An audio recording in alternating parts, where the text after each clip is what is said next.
ATD 아이스 다녀온 건 마지막 편입니다. 이번엔 컨퍼런스, 인터내셔널 컨퍼런스 앤 엑스포지션. 한 80개국 이상의 한 10,000여 명이 와서 축제장을 연다. 올해는 얼마나 참석했는지 봤더니 10,000명 정도 참석했어요. 인펄슨이라고 써있는 게 9,000명 참석했고 버추얼로는 1,000명 참석했는데 미국을 제외한 나머지 나라가 78개죠. 그리고 1,700명. 그중에 보시면 1위가 대한민국. 네, 302명입니다. 302명이 참석을 했고 재팬 그리고 캐나다 이렇게 좀 참석을 많이 한 것 같습니다. 그래서 컨퍼런스는 4일을 하고요. 엑스포는 3일을 합니다. 같은 장소에서 이 샌디에고 컨벤션 센터에서 하는데 상당히 규모가 방대해요. 거기에 수많은 세션들이 진행이 되고 있는데 여기 앞에 보는 것처럼 기본적으로 세션명이 제너럴 세션, 에듀케이션 세션 등등의 것들이 있는데 이 세 가지에 좀 집중을 했습니다. 첫 번째는 AI 등을 포함한 미래의 준비도가 어떠냐, 이거에 대한 관심이 상당해요. 네. 우리가 챗GPT나 챗봇이나 또는 모바일로 또는 플랫폼 가지고 하는 것들에 대한 것을 되게 많이 활용을 하고 있다. 퓨처 레디니스. 두 번째는 우리가 전통적인 교수 설계 기법이나 이거에 대한 영역을 몰라서는 안 돼요. 우리가 자칫하면 잘못된 길로 빠질 수 있는 게 새로운 것만 받아들이려고 해요. 근데 기본적으로 알아야 되는 영역이 있어요. 그 영역 중에서 우리는 딜리버리나 디벨로먼트보다는 교수 설계에 해당되는 거. 그래서 에디를 조금 더 워크플로우 러닝이라고 하는 상태에서 어떻게 좀 변화할 거냐, 요거를 좀 들었고요. 역시나 제일 관심을 갖고 조이 팀장이랑 저랑 봤던 게 리더십 디벨로먼트, 리더십에 해당되는 분야, 요게 키워드가 어떤지 이런 것들을 좀 집중해서 들었습니다. 전체적인 트랙의 변화를 잠깐 좀 말씀을 드릴게요. 22년, 21년 직전 3개년 거를 보면 저희가 좀 더 집중해서 보려고 했던 것들이 하이라이트가 되어 있습니다. 여기에 하늘색 보시면 22년도부터 처음 생긴 거예요. 퓨처 레디니스라고 되어 있죠. 어쨌든 최신의 어떤 기술뿐만이 아니라 미래의 많은 환경 변화에 HRD가 어떻게 대처해 나가야 될까라고 세션 내용이 여기는 퓨처 레디니스에 있고 22년도엔 11개인데 올해 19개로 늘었잖아요. 그랬고 우리 초록색으로 되어 있는 건 전통 영역이에요. 우리 HRD에서 인스트럭셔널 디자인, 교수 설계라고 얘기를 하잖아요. 그 교수 설계는 세션의 높낮이의 차이가 좀 있습니다만 전체적으로 20개 이상의 세션이 계속 진행되고 있다. 얘는 우리가 새로운 것들을 받아들이는 것도 중요하지만 전통 영역도 중요하잖아요. 여기 하이라이트 표시는 안 돼 있지만 저기 23년도 거를 보면 우리 12번이에요. 트레이닝, 딜리버리 앤 퍼실리테이션. 이것도 전통 영역이고. 그래서 개발이나 우리가 트레이닝을 하는 데 있어 딜리버리나 설계하는 거. 우리 3D 계속 얘기하잖아요. 디자인, 디벨롭, 딜리버리. 이건 전통 영역도 계속해서 관심을 갖고 있다라는 거. 노란색은 리더십 디벨롭먼트라고 되어 있잖아요. 여기 23년도가 매니지먼트라는 단어가 하나 더 들어갔죠. 21년도, 22년도 보면 매니지먼트 트랙이 따로 있어요. 23년도에는 합쳐졌다라고 하는 거는 매니지먼트 영역과 리더십의 영역을 구분하기에는 그렇게 벽이 이렇게 높지 않아요. 그래서 이게 합쳐져서 리더십이 상당히 강세다. 세션 수 한번 보실래요? 제일 많죠. 네. 우리들 다 들은 게 한 몇 개 정도 되죠? 한 12개 되나? 네, 하루에 한 2-3개씩 들었습니다. 좀 도움될 만한 걸 6개로 추렸어요. 그래서 오늘 그 6개의 세션을 말씀을 드릴 거고 트랙별로 키워드 분석을 좀 했습니다. 올해 년도에 많이 나오는 그런 키워드 중심을 좀 많이 봤고 그것들을 저희들이 좀 보니까 이제 리더십 디벨롭먼트 앤 매니지먼트에서는 피플, 마인드셋, 모티베이션 이런 것들이 많이 나왔어요. 그래서 이 세션들에서 여러 가지 또 세션들이 많이 있잖아요. 이 키워드가 들어가 있는 세션들을 좀 먼저 보려고 노력을 했습니다. 이 디스크립션을 또 보면서 이 내용이 정말 우리가 얻고자 하는 그런 정보들이랑 잘 온라인이 되어 있는지까지 세부 정보들을 확인하면서 세션들을 선택했습니다. 이렇게 저희가 좀 정리를 했고 많이 나온 키워드들 아까 워드 클라우드를 그냥 기계적으로 돌리는 게 아니라 1차적으로 저희가 한번 보고 어떤 키워드가 많이 나왔고 뭐가 중요한지 그 가중치를 먼저 좀 보거든요. 그것들을 많이 좀 훑어보고 갔죠. 저희들이 그냥 룰루랄라 간 게 아니라 이제 가기 전에 찔립니까? 아주 많은 스터디와 시간을 투입해서 갔습니다. 네. 키워드를 기반으로 해서 세션을 들어보니 3가지로 정리가 될 수 있겠다. 첫 번째 리더십에 대한 접근, 두 번째는 우리 교육 방법론에 대한 거, 그리고 세 번째는 성과 중심으로 그들에게 솔루션을 제공해야 된다. 이렇게 세 가지로 좀 뽑았습니다. 첫 번째가 리더십 어프로치. 리더십은 우리 회사에서도 주력 분야고 상당히 많은 고객들한테 솔루션을 제공하고 있잖아요. 근데 여기 두 가지 세션을 들으면 아시겠습니다만 피플 스킬 기반의 리더십이 대세더라.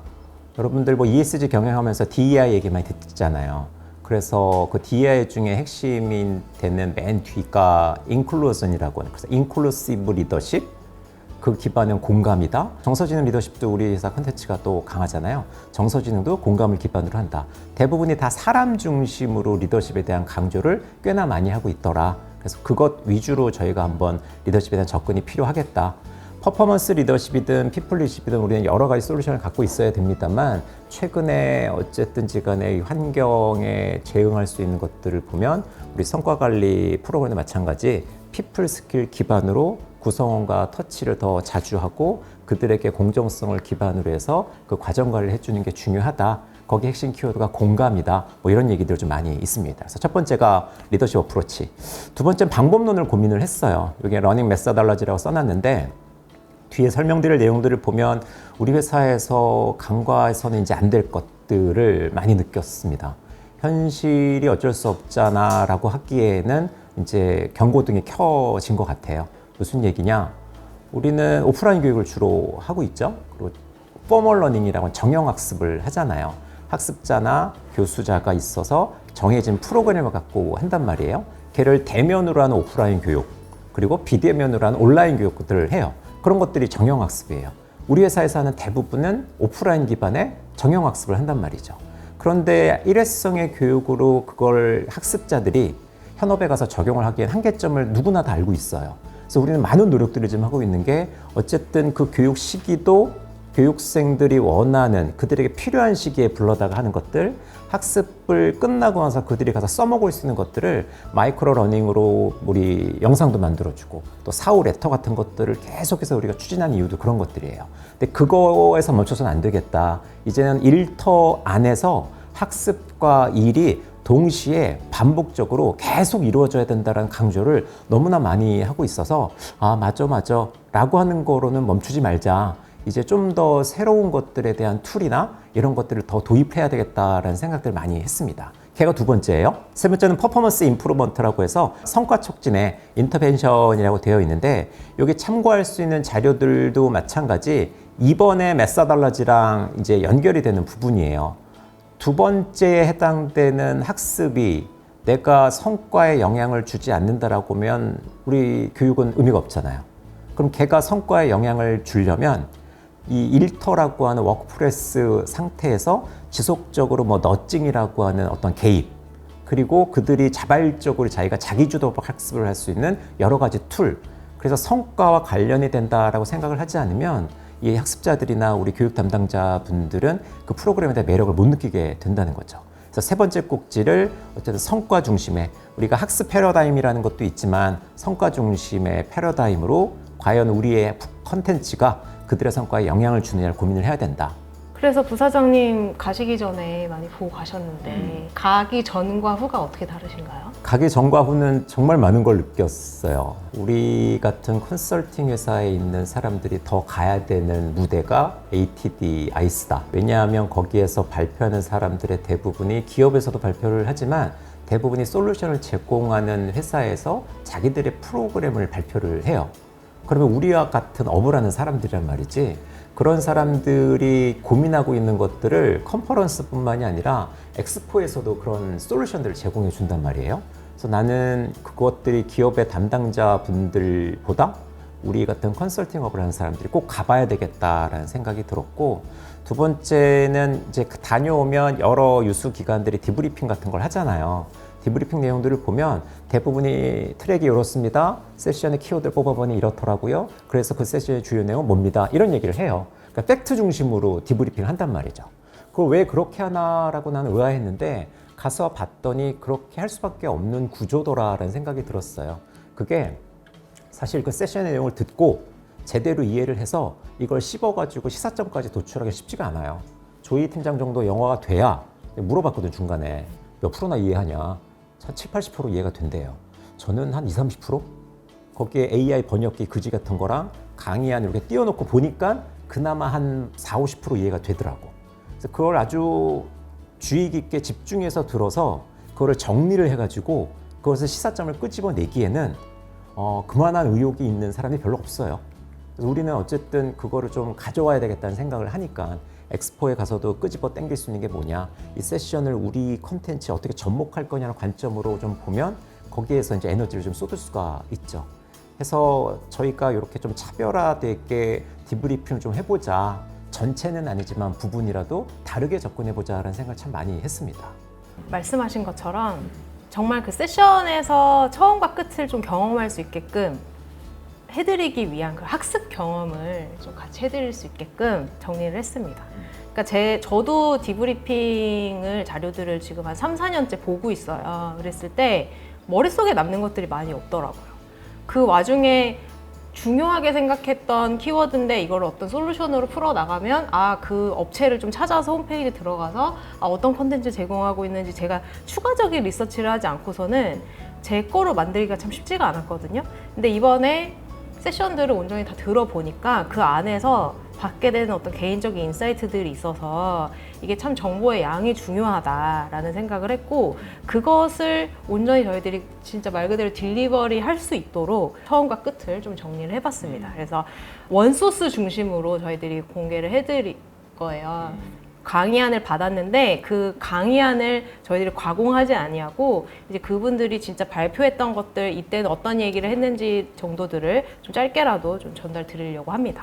오늘은 저희가 한 6개 정도 세션을 소개해 드릴 거예요. 그 핵심이 되는 것들 중심으로 설명을 드리고, 한 페이지에 강의 슬라이드 한 3개 정도, 이 강의 슬라이드는 뭐를 의미한다라고 하는 것을 이렇게 작성해 놓은 게 있습니다. 그래서 그 내용을 오늘 설명을 듣고 읽어보면 이제 이해가 잘 될 거예요. 첫 번째는 리더십 어프로치 중에서 코처빌러티, 요 세션 제가 설명을 좀 드릴게요. 코처빌러티라는 단어가 좀 신선했다라는 생각이 들어서 이거를 좀 들었죠. 우리 용화 대리님, 코처빌러티는 뭘 얘기하는 걸까요? 받는 사람 입장에서도 생각해볼 수 있지 않을까. 그래서 코칭에 얼마나 이제 받아들일 수 있느냐, 능력을 의미하지 않을까. 너무 훌륭해요. 대리는 아무나 되는 게 아니야. 지금 용화 대리가 얘기한 게 맞아요. 수용성이에요, 수용성. 코칭을 잘 하려면 어쨌든 우리는 코칭 교육할 때 우리 팀장님들, 주로 리더들의 코칭 스킬에 집중하잖아요. 이렇게 질문하세요. 이렇게 경청해야 합니다. 그거에 집중해서 한단 말이죠. 그런데 그 코칭을 받으려고 하는 구성원, 코치이라고 하잖아요. 그 구성원들은 코칭을 받을 만한 의지나 수용성이 얼마나 되죠? 라고 하는 게 사실 별로 없어요. 강조하는 거는 그런 얘기는 하죠. 당신 팀장님이랑 구성원이 기본적으로 신뢰관계가 없으면 코칭이 안 됩니다 정도는 이야기합니다만, 구성원의 코처빌러티, 이 코칭을 받아들일 수 있는 수용성의 정도가 상당히 영향을 준다라는 메시지가 하나고, 두 번째는 좀 더 나가서 코칭뿐만이 아니라 성공하는 리더들은 이 코처빌러티가 있더라는 거예요. 구성원들만 코처빌러티가 있는 게 아니라 리더들은 위로 올라가면 올라갈수록 좀 귀를 닫게 되는 경향이 있어요. 다른 사람의 이야기를 안 들어요. 자기가 옳다라고 생각해요. 그래서 피드백을 덜 받는 편이에요.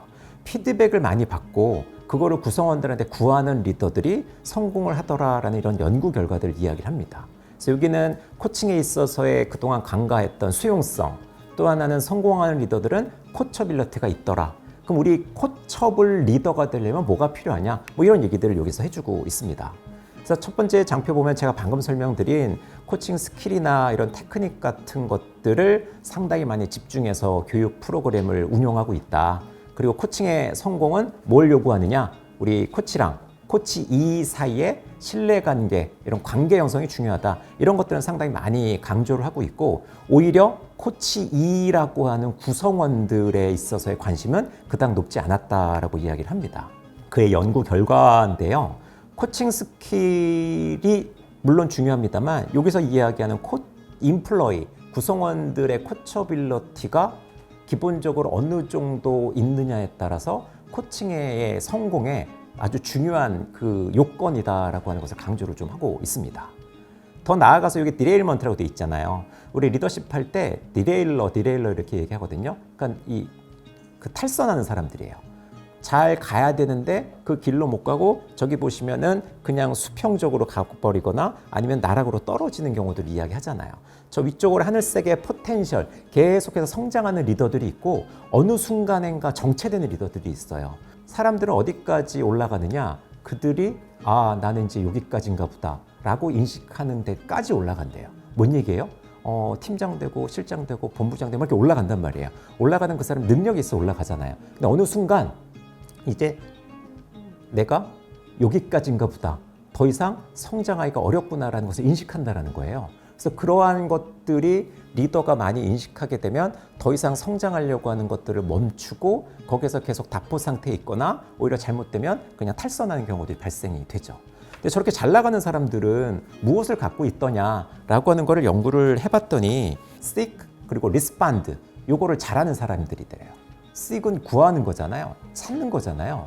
내가 지금 현재 상태가 어때? 라고 하는 것을 구성원들한테 계속 묻는데요. 그리고 그것을 묻고 이야기를 나누면 걔를 리스판드를 하는 거예요. 찾고 나서 반응을 한다는 거, 반응. 그런 이야기를 해줘서 고맙다라거나 그건 나한테 미처 몰랐는데 그것은 것에서 내가 좀 생각을 해봐야 되겠다라거나 이런 반응을 잘하고 계속해서 자신이 현재 상태가 어떠한지를 묻는 이런 리더가 성공을 하더라. 다 이따 보면 실패하는 리더들은 성공하는 리더 대비 피드백을 구하고 반응하는 정도가 30% 더 낮다라고 하는 통계 결과를 잭이라고 하는 이 학자가 이야기를 합니다. 결론적으로 코치 2의 코처빌리티가 중요하다. 코칭은 성공하려면. 그런데 이거를 좀 더 연구를 해봤더니 그 실험 결과 리더들의 코처빌리티가 리더의 리더십 수준에 영향을 주더라까지 확장이 지금 됐다고 보시면 됩니다. 자, 그러면 코처블 리더는 어떤 요건들을 갖고 있느냐? 여기 나와 있는 seek, respond, reflect, act라는 것을 이야기하기 전에 두 가지를 더 이야기했는데 첫 번째가 growth mindset, 성장 마인드셋. 우리 틸트 진단 그 도입하면서 성장 마인드셋, 고정 마인드셋 요거 개념을 설명을 하거든요. 계속해서 나는 완성된 존재가 아니라 끊임없이 성장할 수 있다라고 하는 성장 마인드셋을 갖고 있는 사람들이 코처블 리더래요. 두 번째는 이 러닝 존이라고 하는 학습 존, 러닝 존이라는 걸 이야기를 하는데 얘는 내가 항상 무엇을 더 개발하고 성장할 수 있도록 그 존 안에 머무는 거예요. 좀 떨어지는 리더나 아주 하이 퍼포머의 리더들은 학습 존에 머물지 않을 가능성이 높아요. 좀 떨어지는 리더라고 하는 건 나는 왜 이거밖에 안 되지? 새로운 걸 받아들여야겠다 마인드가 있는 게 아니라 그냥 거기서 그냥 계속 있는 거예요. 답보 상태로. 아주 잘 나가는 하이 퍼포머 리더들 중에는 니들이 뭘 알아? 내가 최고인데.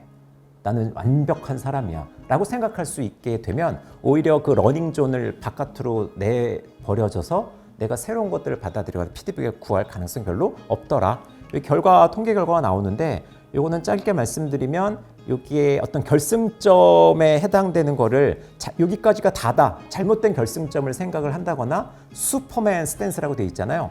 다 내 밑에 있거나 다 내가 우수하고 모든 사람들은 나보다 못하다라는 생각들을 많이 하게 되면 그 러닝존 안에 들어가 있지 못하다. 이게 아까 제가 말씀드린 거예요. Y축의 코처빌리티, 우리 X축의 컨피던스잖아요. 컨피던스 자신감이 떨어지고 아주 높은 사람들 있죠. 거기가 그래프 이렇게 좀 내려갔잖아요. 코처빌리티가 여기 있는 자신감이 좀 많이 떨어지는 사람이나 자신감이 아주 높은 사람들은 코처빌리티가 상대적으로 덜하다는 거고 가운데 있는 사람들은 여기는 코처빌리티가 높다. 얘를 이제 다음 장표에 보면 그 사이가 러닝 존이라는 게 나와요. 러닝 존. 맨 왼쪽에는 I can 존이고 맨 오른쪽은 I don't care 존이에요. 근데 가운데 있는 러닝 존은 기본적으로 새로운 것들이나 다른 사람들의 피드백을 구해서 수용성이 좀 있는 그런 코처블 리더라고 하는 거고, 그래서 러닝 존에 항상 존재를 하고, 자신감이 너무 떨어지고 자신감이 너무 강한 사람들은 새로운 것들을 학습하는 것에 있어서의 존에 들어가지 않을 확률이 높다. 뭐 이런 얘기를 합니다. 그래서 이 존이 제안하는 코처빌리티의 구성 요소를 이렇게 5개로 이야기를 하고 있는데, 5개 중에서 색깔이 다른 이 밸류 피드백이라고 하는 거가 전제 조건이에요. 전제 조건. 그거 뭔 얘기냐? 피드백의 가치를 얼마만큼 리더가 인식하고 있느냐에 따라서 그 다음 프로세스가 돌아간다는 거예요. 피드백에 대한 그 가치를 모르는 리더가 그 피드백을 구하려고 하지 않을 거잖아요. 그래서 색깔이 다르게 나와 있다는 것은 전제 조건이다라고 생각을 하면 될 거예요. 그리고 난 다음에 구하고 반응하고 성찰하고 행동하는 거예요. 구반성행. 네, 외우세요. 구반성행 시험에 나와요. 네. 구하는 건 뭐냐? 네. 구하는 거는 다른 사람들한테 내가 현재 상태가 어떠냐. 우리 자기인식 교육하면서 계속 구하라고 이야기를 하잖아요. 피드백을 받으라고. 그리고 나서 반응을 좀 보이라는 거예요. 리액팅 하지 말고 리스판딩 해라. 반응을 보이고 난 다음에 멈춰서 생각해 봐야죠. 리플렉. 어떤지 내 상태가. 그들이 이야기한 게 왜 이런 얘기를 나한테 하지? 원인은 뭐지? 뭐가 잘못된 거지? 라는 것을 성찰하고 난 다음에 바꿔야 할 행동들이 있다라고 하면 실행에 옮기는 구판성행의 이런 프로세스를 밟아서 리더가 좀 더 코처빌리티의 수용성을 올렸으면 좋겠다라고 하는 게 핵심 내용이라고 보면 됩니다. 김 이사님, 구반성행을 어느 정도 하시죠? 아, 네. 다시 한번 다른 사람들한테 구하셨으면 좋겠다라는 생각이 좀 들고, 네. 여기에 우리 조이 팀장이 정리해준 내용의 피드백 구하는 거 보면 이런 게 있네요. 피드백을 요청하는 자신만의 방법이 있습니까? 김 이사님? 수시로 물어보죠. 수시로 물어볼 때 그들은 직언을 좀 하던가요? 직원을 하는 사람도 있고 직원을 못하는 네. 그게 어쨌든 관계 정도에 따라서 좀 달라질 수 있을 것 같고. 옆에 계신 분 직원을 많이 하세요. 네. 거의 다 못하시지 않을까요, 직원을? 그쵸. 뭐, 네. 김 이사님한테 쉽게 할 수 있겠어요? 빛이 네. 그쵸. 무서워가지고요. 두 번째, 나에게 필요한 개선 피드백을 받아들일 준비가 됐냐. 사람들이 피드백이 좀 불편하잖아요. 그거를 좀 순간이라도 잘 참자라고 여기 강연에 얘기가 나와 있는데, 필요한다라고 하면 개선 피드백도 받아들일 용의가 있느냐. 세 번째는 피드백에 대해서 깊이 생각할 수 있는 시간을 할애할 수 있느냐, 본인이. 그리고 마지막은 피드백을 믿고 개선할 만한 자신만의 실천 방법이 있느냐, 이렇게 이야기를 합니다. 그래서 이 장표를 보시면 나중에 첫 번째 구하고, 그 다음 반응하고, 리플렉하고, 액트하는 이런 내용들은 아주 새로운 내용이라기보다 피드백을 하는 데 있어서 첫 번째 피드백의 밸류를 인식해라. 밸류를 인식하지 않으면 저 다음에 프로세스가 돌아가지 않는다. 그래서 각각 하나마다 우리가 갖고 있는 피드백 프로세스랑 연결을 해서 업데이트를 해도 되지 않을까, 이런 생각을 좀 해봤습니다. 기본적으로 내가 좀 더 코처블한 리더가 되려면 어떤 마음가짐을 가져야 되느냐라고 하는 게 여기 나와 있는 건데요. 그 내용도 나중에 한번 살펴보시면 좋을 것 같습니다. 정리를 좀 할게요. 제가 이걸 보면서 생각이 들었던 게, 코칭은 리더십 트랙에서도 엄청나게 많은 세션이 있어요. 코칭은 제가 예상해 보면 틀릴 수도 있겠지만 별도 트랙으로 빠질 수도 있을 것 같아요. ICF라고 하는 데가 국제 코칭 연맹이거든요. 국제 코칭 연맹은 세션 외에도 오픈 형태로 세션을 계속 열어요. 네. 열어서 거기서 시연도 하고, 거기에서 그 학습자들이 참가하는 사람들이 상당히 많이 관심을 갖고 있을 정도로, 이거는 저희도 리더십 분야 중에서 좀 더 파야 될 분야가 아닌가라는 생각을 좀 하나 했고, 우리 회사 리더분들은 다른 내용은 아니더라도 여기 있는 그 코처빌리티 내용은 좀 꼭 보고 같이 좀 이야기를 나눴으면 좋겠다라는 생각이 들었고, 모든 코칭 프로세스의 전제 조건은 코칭 펌마다 다 프로세스는 다르지만 전제가 다 릴레이션이에요. 릴레이션. 구성원과 코치, 이 리더 사이에 관계가 중요하다라고 전제를 깔지만, 코처빌리티는 한 단계 더 나간 거예요. 얼마만큼 그걸 받아들일 수 있는 수용성이 있느냐. 저희 코칭 콘텐츠의 첫 번째 중에 코치 스테이트라는 게 있거든요. 네, 코치의 상태가 어떤 상태냐, 그들은 그런 자질을 갖고 있느냐부터 시작을 해야 스킬이 올라간다라는 것과 크게 뭐 다르진 않습니다만, 그거에 대한 강조를 좀 많이 하고 있다라고 생각하셔도 될 것 같습니다. 전 여기까지 일단 첫 번째 얘기했고, 그다음 두 번째 리더십이 언성이유로네요. 네, 이것도 제목이 좀 확 땡기죠? 네, 설명을 좀 해보시면 좋겠습니다. 되게 영웅이 될 만큼 일은 열심히 하거든요. 근데 아무도 알아주지는 못하는 거예요. 그래서 인정과 그런 프레이즈, 여기에서도 그런 얘기가 나오는데 그런 것들을 많이 받지 못한 거죠.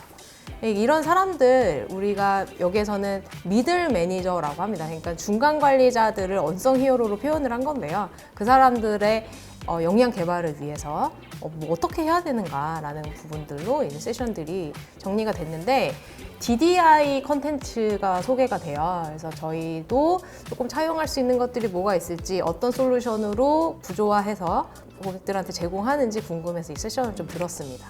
강희안이 어쨌든 되게 이뻤어요. 맞아. 네, 그래서 지금 여기서도 보면은 언성 히어로라고 해서 타이틀이 나옵니다. 그럼 중간 관리자가 누구냐? 먼저 이렇게 질문을 했어요. 중간 관리자가 누구일까요?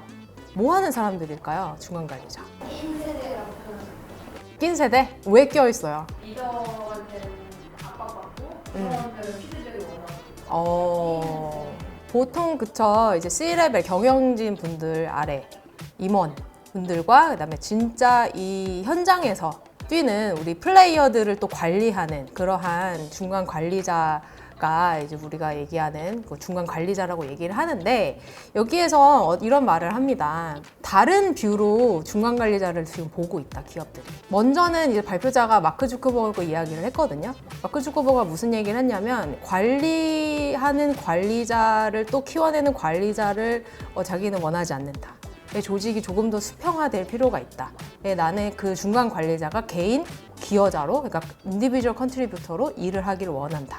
라는 이야기를 많이 하면서 또 이 아티클에서 이야기하는 중간 관리자는 이제 필요 없다라는 그런 관점들을 많이 보여줘요. 그러면서 이제 이런 이야기를 해요. 그러면 해고를 당할 때 중간 관리자가 제일 먼저 당할 것 같다라는 또 그런 의견들이 막 나오는 거죠. 멸종 위기에 있는 것이 아니냐라고 합니다. 하지만 이 발표자가 얘기를 해요. 이들만이 가지고 있는 조직에게 줄 수 있는 가치가 있다. 그럼 그 가치는 무엇일지 우리가 생각을 해보고 그 현 시대의 중간 관리자에게 요구되는 역할을 우리가 좀 더 명명할 필요가 있다라는 이야기를 합니다. 바로 이제 테이블 챗이 시작이 됐어요. 그러니까 옆에 사람이랑 이야기를 나누는 거죠. 여기에서 어떤 이야기가 나오냐면 당신의 조직에 중간 관리자들이 어떤 가치를 제공하고 있느냐, 그리고 이제 현장에서 이제 발로 뛰는 그런 플레이어들, 우리 조직으로 보면은 팀원들이죠. 팀원들과 팀장의 그런 역할이 다른 점은 무엇이냐라고 이야기를 해요. 이 옆에 사람이랑. 제 옆에 있는 사람은 TJ 맥스라는 그 미국의 아주 큰 리테일 샵 브랜드의 헤드를 맡고 계시더라고요. 근데 그분이 자기 스스로가 중간 관리자라고 이야기를 해요. 근데 저도 난 중간 관리자다 이렇게 얘기를 하면서 당신은 뭐가 있는 것 같냐. 그래서 저는 어떤 위아래에 연결하는 역할이 되게 중요한 것 같다라고 했는데 그분은 이제 육성 역할이 되게 중요한 것 같다 이런 얘기를 합니다. 이제 마지막으로 랩업을 하면서 여기에서 나온 이야기를 좀 정리를 해주는데 그때 무슨 이야기들이 많이 나오냐면 중간 관리자들은 커뮤니케이터의 역할도 많이 하고 또 실질적으로 조직에 영향력을 가져다주는 역할일 뿐만 아니라 문화를 만드는 사람들이다라는 것들을 참여하신 분들이 많이 이야기를 했어요. DDI가 이렇게 정리를 해요. 중간 관리자들의 역할은 이런 것들이 있습니다라고. 일상생활에서 변화가 많잖아요. 그 스피드를 또 따라가야 되고 하는데 사실 그것들을 더 가속화시켜줄 수 있는 그런 역할을 가지고 있다. 다양한 팀들을 관리할 텐데 그 팀들에게 권한을 부여하는 그런 역할을 한다. 누가 잘하고 어떤 부분이 취약한지에 대해서도 깊게 살펴볼 수 있는 그런 역할. 그다음에 실질적으로 네트워크를 형성해 나가는 데에 또 리딩하는 그런 역할을 하고 있다라고 이야기를 하면서 중간 관리자의 역할을 또 이렇게 정리를 합니다. 저는 이 그림이 되게 좋았어요. 이 세션에서 딱 남은 게 이 그림이었어요. 이 중간 관리자는 비즈니스의 전략과 실행 사이를 연결해 주는데 그 연결을 하는 그 과정 속에서 뭘 만들어요? 문화를 만들어. 그러한 역할입니다 라고 이야기를 하면서 재미있는 또 멘티미터 투표를 합니다. 멘티미터 여러분 써보셨어요? 저 미국에 가보니까 이걸 진짜 많이 쓰더라고요. 자, 중간 관리자를 명칭하는 그 이름들의 나열을 이제 보여주는 거죠. 디렉터 오브 스트래티지, 리더 오브 리더스 뭐 이렇게 명명하는 것들을 이제 좀 보여주면서 당신이 생각했을 때 현 시대의 중간 관리자를 가장 잘 표현하는 이름은 무엇입니까? 라는 거를 물어봐요. 제 옆에 앉으신 그 분은 이걸 조직에서 쓰고 계신대요. 리더 오브 리더스를? 네. 그래서 아니 신입사원은 리더가 아니지 않냐. 그러면 리더들의 리더라는 표현인데 이게 괜찮냐라고 하니까 우리 다 리더로 보고 그렇게 일을 하기를 바라는 그러한 바람에 지금 중간 관리자를 이렇게 이야기를 한다고 합니다. 저 리더스가 구성원이네요. 그쵸. 그들 다 셀프 리더로 생각한다는 거고. 그쵸. 오케이. 그래서 그러한 이 이야기를 좀 이제 옆에 사람이랑 이야기 나누게 하고 투표를 하죠. 결과는 안 보여줘요. 그러면서 이제 쭉 세션을 이어갑니다. 여기에서 얘기하는 거는 중간 관리자의 교육이 좀 부족하다. 그러니까 도넛홀을 보여주면서 다들 뭐 이 적당한 그런 교육들이 들어갔는데 중간 관리자만 교육이 좀 없지 않냐. 그러면 어떤 교육을 해야 되냐라고 하면서 4가지 구조로 이제 보여줍니다. 먼저는 아까 스트래티지와 굉장히 연결이 되어 있는 그런 역할이 있었잖아요.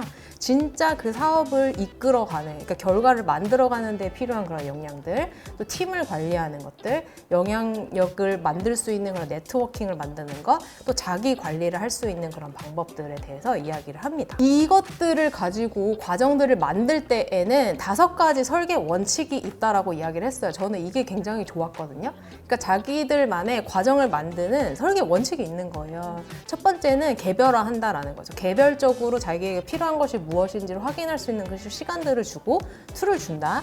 또 하나는 관련성이 있어야 된다. 그 조직의 목표나 어떤 업과 이어지는 그런 관련성이 있어야 된다라는 것이고, 학습에서 이제 교육에서 배우는 것들이 정말 몰입감을 줄 수 있도록, 그러니까 학습 경험을 만들어 줄 수 있도록 하는 그런 장치들이 필요하고, 또 감정적으로도 연결될 수 있는 그런 시간들을 넣어야 된다 라고 하면서, 또 신뢰를 줄 수 있는, 정말 가치를 부여해 줄 수 있는 그런 교육 콘텐츠로 설계해야 된다라고 합니다. 우리가 설계할 때 어쨌든 시간을 구성하잖아요. 뭔 내용을 넣을 거냐, 그 내용을 어떻게 전달할 거냐라고 할 때 저걸 다 그냥 체크 포인트로 해도 될 것 같다는 생각이 들어요.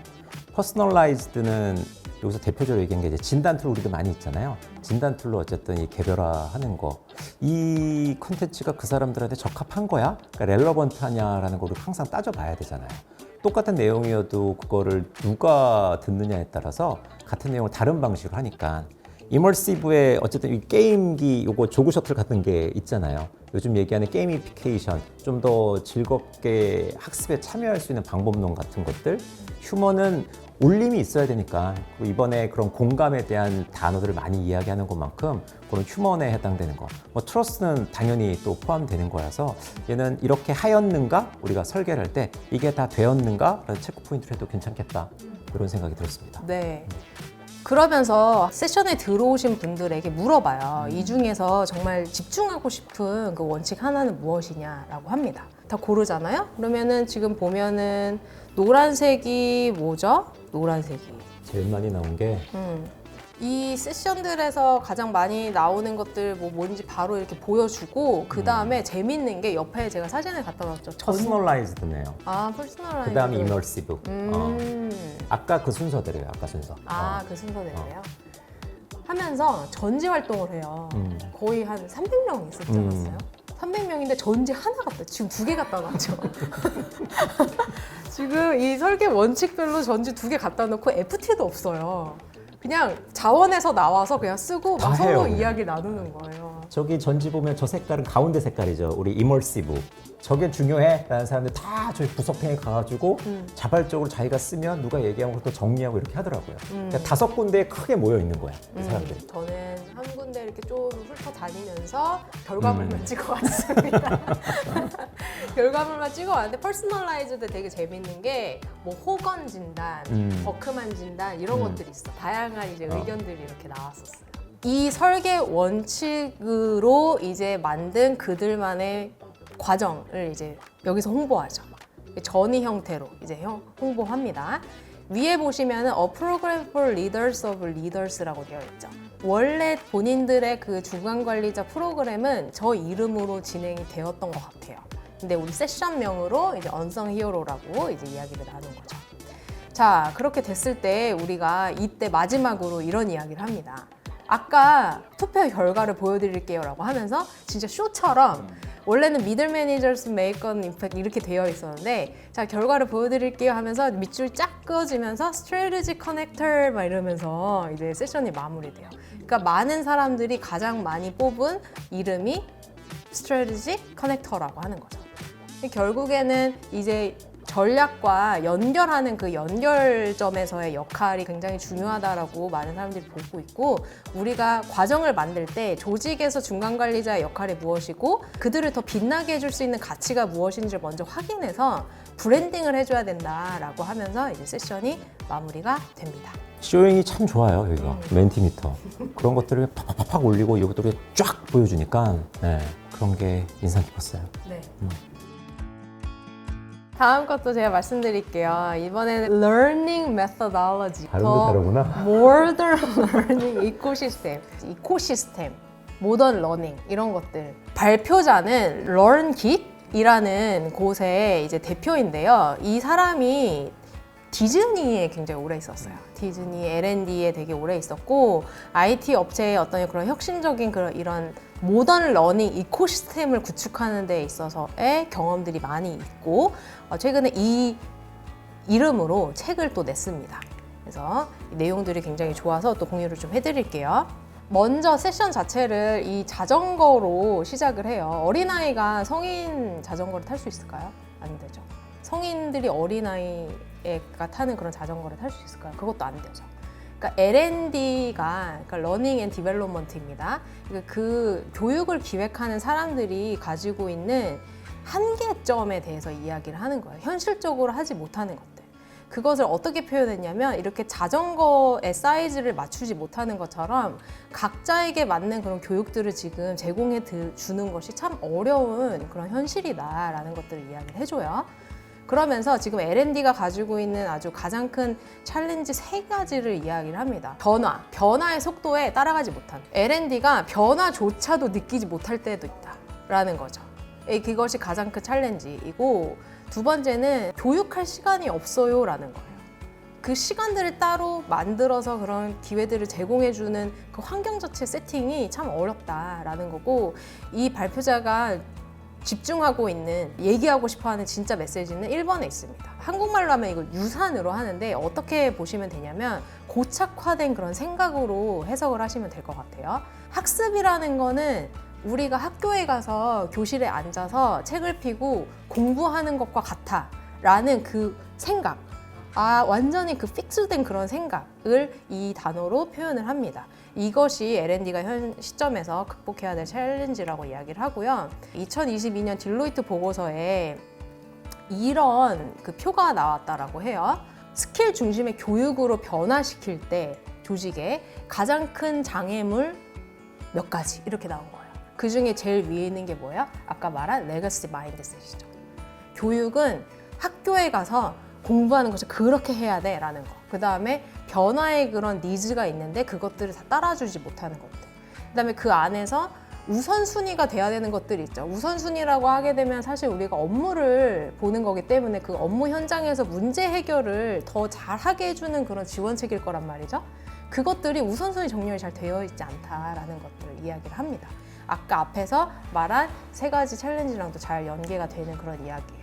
그러면서 L&D는 역할을 할 때 이 균형을 맞춰야 된다라고 이야기를 합니다. 2가지 역할이 있는데 하나는 지금 현재 시점에서 집중하고 있는 것을 이야기를 해요. 그러니까 계속 오늘의 문제를 해결하는 것들. 예를 들어서 법이 바뀌었어요. 그러면 그것을 따라가기 위해서 누군가가 교육을 시켜줘야 되죠. 그리고 뭐 새로운 기술이 막 도입이 됐어요. 그럼 그걸 막 배워야 되죠. 이런 식으로 지금 현 시점에서 해결해야 되는 것들, 그런 사안들 위주로 교육들이 제공되고 있다. 그런 역할을 제공하는 게 L&D 역할이다. 그건 맞는 말이에요. 근데 2번째로는 미래 관점에서의 역할도 있는 거죠. 앞으로 올 그런 미래를 대비하고 또 더 나아갈 수 있는 기회들을 L&D가 만들어주고 그 안에서 교육을 제공하는 그런 역할 2가지가 있는데 이것에 사실 하나로 치우쳐져 있는 것이 지금 현실이고 이것을 균형을 맞추는 것이 참 쉽지는 않다라는 이야기들 해봅니다. 그러면 우리가 이것이 콘텐츠만의 문제는 아닌 것 같다라는 이야기를 하면서 우리가 그럼 어떻게 해야 되냐라는 이야기를 하죠. 그러면서 이제 소개를 해요. 모던 러닝 마인드셋입니다 라고 하면서 발표자가 이야기하는 모던 러닝 마인드셋은 어떤 것을 이야기를 하냐면요. 첫 번째, 학습이 아닌 일의 일부가 되어야 한다라고 합니다. 우리가 아침에 일어나서 메일을 확인해 그런 것처럼 그 일하는 장면 속에서 우리 일의 시간의 일부가 학습이 되어야 된다는 거예요. 그리고 항상 우리가 앞에서도 이야기한 것처럼 현재 시점에서는 문제를 해결해야 할 여러 가지 지원책들이 필요해요. 혼자는 못 하거든요. 근데 그런 것들을 자체적으로 찾아서 볼 수 있는 그런 학습 생태계가 만들어져야 된다. 그 안에서 우리가 일할 수 있어야 된다라는 것들을 이야기를 하죠. 그리고 L&D 차원에서 보시면 됩니다. 모던 러닝 마인드셋은 L&D가 데이터를 좀 많이 봐야 된다라고 이야기를 하는 거예요. 우리 이런 교육 필요해요. 이렇게 먼저 선제안이 들어오면 그거는 안 된다라는 거죠. 그러니까 더 나아가서 다양한 기업의 데이터, 학습자의 데이터들을 분석해서 앞으로 우리 회사는 이런 것들을 할 건데 이런 것들을 더 잘하려면 어떻게 해야 돼? 라는 그런 디시전 메이킹을 바로 할 수 있도록 데이터를 많이 활용해야 된다. 사람들만의 경험치가 다르고 지식의 그런 정도가 다르죠. 그렇기 때문에 모두에게 적당한 또 적절한 지원을 해줘야 돼요. 그 다음에 공평한 경험을 줘야 돼요. 그들에게 맞는 교육을 제공해 줘야겠다라는 그런 마인드셋을 갖는 것이 중요하다라는 이야기를 하는 거예요. 그다음에 두 가지는 또 어떤 이야기냐면 우리는 어차피 성과를 만들려고 오는 거잖아요. 교육을 기획할 때 이 비즈니스 임팩트, 그러니까 결과와 함께 연결 짓고 그것을 드라이브 할 수 있는 것들을 위해서 많은 대화를 나누라고 합니다. 그리고 변화에 계속 민첩하게 이제 대응하면서 나아갈 수 있도록 그 조직의 민첩성, 오르가니제이셔널 어질리티를 높일 수 있는 그런 방안들을 많이 강구해야 된다. 그런 마인드셋을 가져야 된다. 앞에서 그 말한 학교 가서 학습하는 그거를 버리고 이 마인드셋을 가지세요가 이 발표자의 핵심 메시지예요. 우리는 저 6가지를 어느 정도 고려할 수 있을까요? 아이고. 6가지를 고려할 수 있을까요?에서 생각을 해보면 첫 번째는 좀 할 수 있지 않을까라고 생각을 해요. 매일 클라이언트가 새로운 제안을 해요. 그러면 그걸 잘 하기 위해서 매일 공부를 해요. 그게 학습인 거고 그거를 우리가 학습으로 인지하지 않고 그걸 일로 인지하고 있거든요. 그 부분에 있어서는 모던 러닝 마인드셋의 첫 번째는 하고 있지 않나라는 생각을 합니다. 그러면서 이제 이런 이야기를 해요. L&D는 이제 단순히 컨텐츠를 만드는 공장이 아니라 학습이라는 활동 자체를 제한된 시간과 장소에서 벗어나서 항상 우리가 말하고 싶어하는 always on 시스템을 만들어야 됩니다. 그러니까 학습은 항상 진행되는 것이다. 항상 라고 이야기를 하는데 저는 이 비유가 너무 재밌었어요. 물이 필요할 때 예를 들어 양치를 할 때 어디 가서 우물가에 가서 물을 길러오지 않죠. 양치가 필요할 때 수도꼭지를 키면 물이 나와요. 세탁을 할 때 세탁기를 그냥 돌리면 물이 자동으로 나와요. 학습이 이런 거여야 된다라는 이야기를 하는 겁니다. 그러니까 내가 어떤 문제를 해결하기 위해서 이게 필요해요. 그러면 그냥 그 자리에서 나와야 된다는 거예요. 어디 가서 길러오는 게 아니라 어디 가서 가져오는 것이 아니라 이런 이야기를 합니다. 이 개념 자체를 아까 말한 always on 시스템이랑 연결지어서 생각하시면 좋을 것 같아요. 그러면 여기에서 이야기를 하는 거는 모던 러닝 마인드셋은 그 워크 시스템 안에 학습을 넣으라는 이야기거든요. 그 넣을 때 무엇을 넣을 것이냐라는 것입니다. 이랬을 때 6가지를 넣으면 된다라고 해요. 우리가 기본적으로 하고 있는 것들이기는 해요. 계속 최신 정보들을 업데이트해주고 또 기술 교육을 해주고 코칭 피드백을 받게 해주고 실습 시간을 좀 주고 정말 작업 현장에 나아가서 그것들을 활용할 수 있는 기회들을 같이 연결해서 주고 하는 것들입니다. 이런 것들을 잘 설계를 해야 된다라고 하는데 설계를 할 때 어떤 점을 유의해야 되냐면 이런 것들을 봐야 된다라고 하면서 이 표를 좀 보여줍니다. 왼쪽을 보시면 우선순위죠. 우선순위를 보면 가장 높은 게 지금 푸시러닝이에요. 푸시 트레이닝. 그러니까 푸시 트레이닝이랑 풀 트레이닝의 차이점을 아실지 모르겠는데 푸시 트레이닝은 모아놓고 그냥 교육을 제공하는 거죠. 풀 트레이닝은 그 사람들이 찾아서 좀 할 수 있는 그런 어떤 장을 마련해놓고 거기에서 할 수 있게끔 해주는 거예요. 코칭은 우리가 말하는 그 코칭, 쉐어드 널리지는 계속 어떤 그 공유의 장이 만들어져서 필요한 정보들이나 노하우들이 이렇게 좀 있는, 그래서 그것들을 필요할 때 가서 볼 수 있는. 레인포스먼트는 계속 내가 어떤 예를 들어서 코칭 프로세스를 배웠어요. 그럼 그것들이 계속 될 수 있게 강화해주는 어떤 그런 실습의 장이나 아니면 기회들이나 이런 것들을 이제 L&D 차원에서 제공해주는 것들. 퍼포먼스 서포트는 내가 이게 잘 안 돼.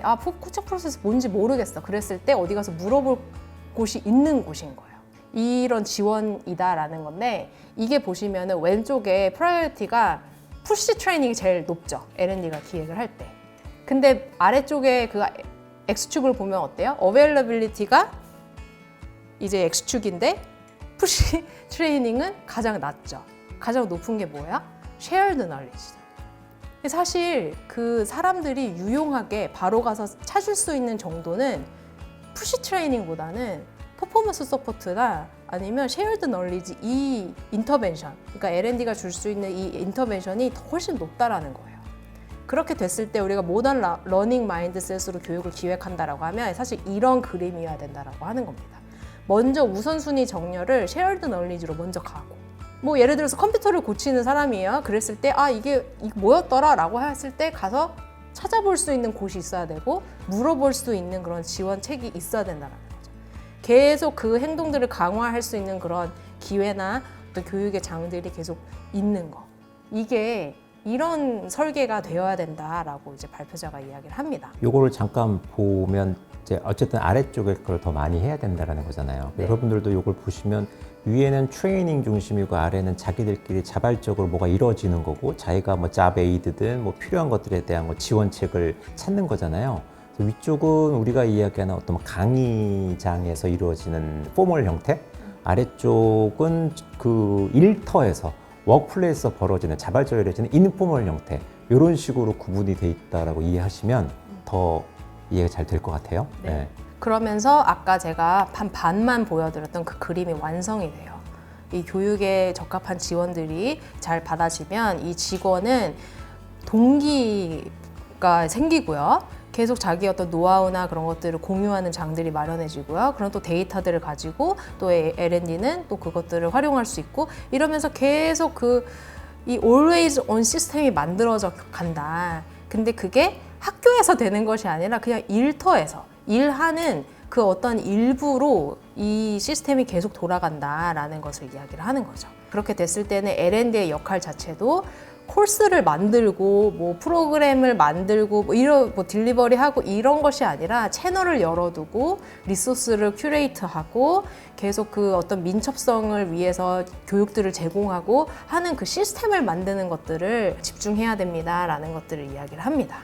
그러면서 마지막에 이 그림으로 랩업을 해요.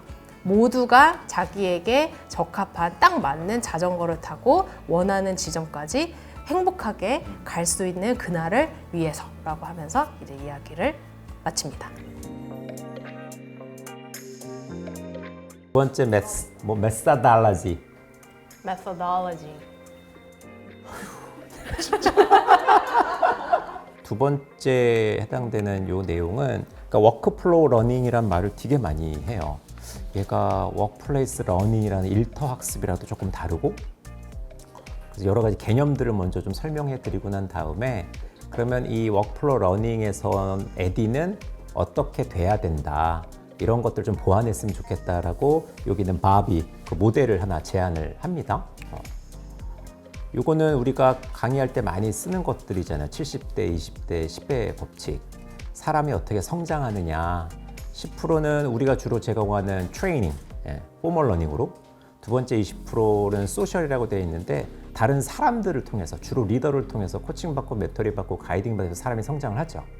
70%가 언더 잡이에요. 일터에서 본인이 일을 하면서, 아까 조이 팀장이 이야기한 일이 곧 학습이에요.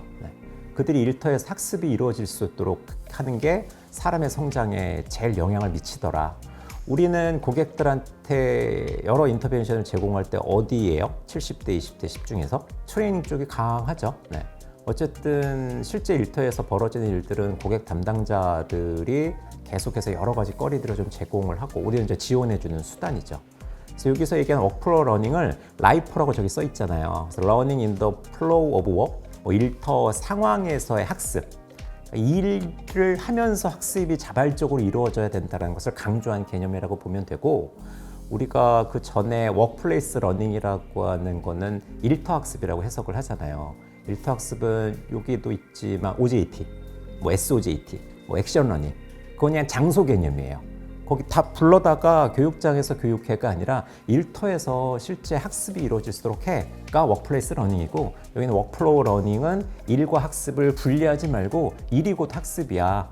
우리가 하는 일을 하면서 우리도 성장을 하잖아요. 그런 개념을 더 강조한. 근데 걔가 한두 번으로 학습이 이루어지지 않아요. 반복적으로 수행을 해야 되거든. 우리가 FT도 한 번 하는 거랑 여러 번 반복하는 거랑 다르잖아요. 그럼 훨씬 더 능수도가 올라간단 말이지. 근데 그게 학습이야, 일이야? 일이기도 하고 학습이기도 하잖아요. 그래서 그걸 분리할 필요가 없다. 반복적으로 이루어지는 거다. 그러면서 벌어지는 자기들의 어떤 성장에 대해서 워크플러스 러닝을 이야기하고 있습니다.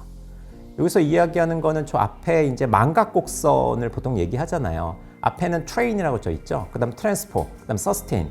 그럼 저 sustain, 지속 가능하게 계속해서 사람이 성장할 수 있도록 어떻게 여러 가지 인터벤션을 제공해 줘야 될 거냐. 그럼 초반에는 트레이닝 해야죠.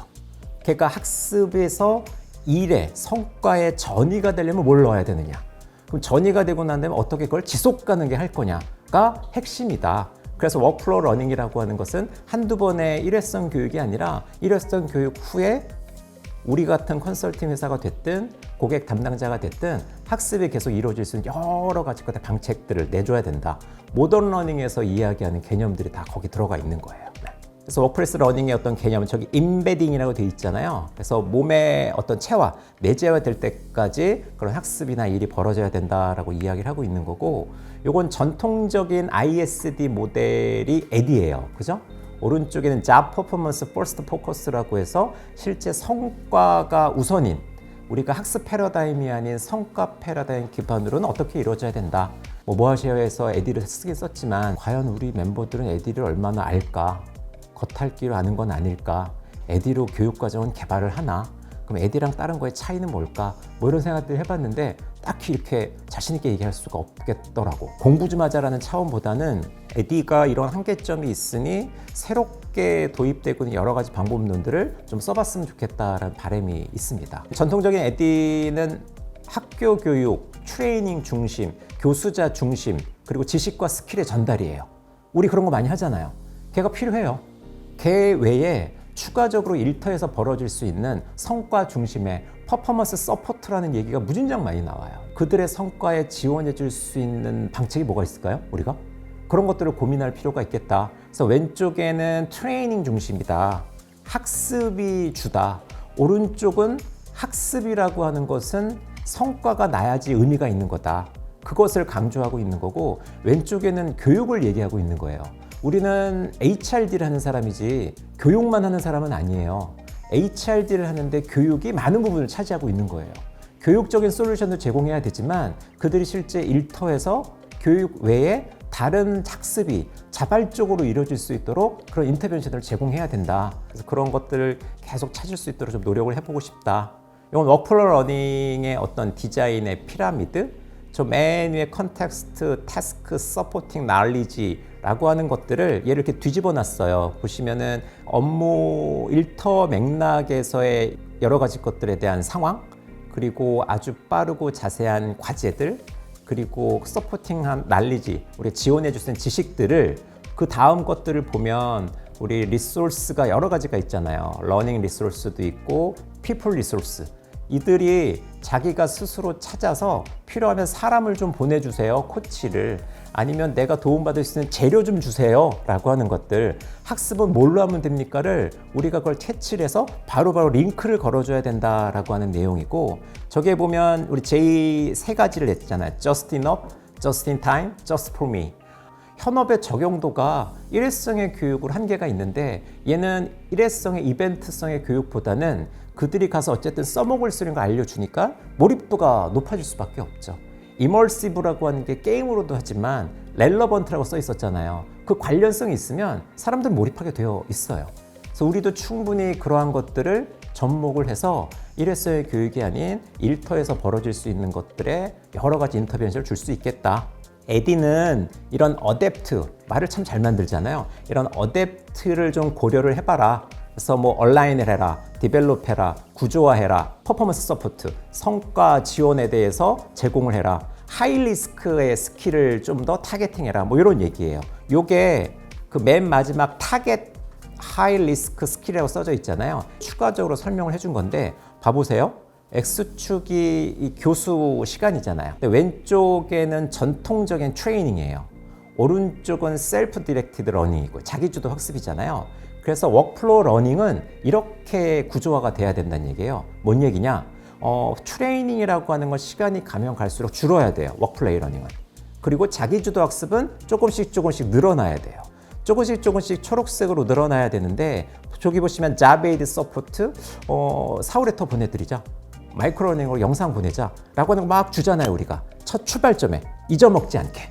그 다음에 뭐예요? 피어 서포트. 자기들끼리 뭐 COP가 됐던 아까 얘기했던 커뮤니티로 서로 간의 피어 서포트가 될 수 있게 한다거나, 조금 더 시간이 가면 최근에 여러 가지 플랫폼들이 개발이 됐으니까 자기 주도적으로 그 플랫폼에 들어가서 자기가 맞게 설계해 나가는 거. 그 디지털 코치는 살펴보니까 온라인 코치랑 다르더라고. 온라인 코칭은 그냥 온라인에서 코칭하는 거야.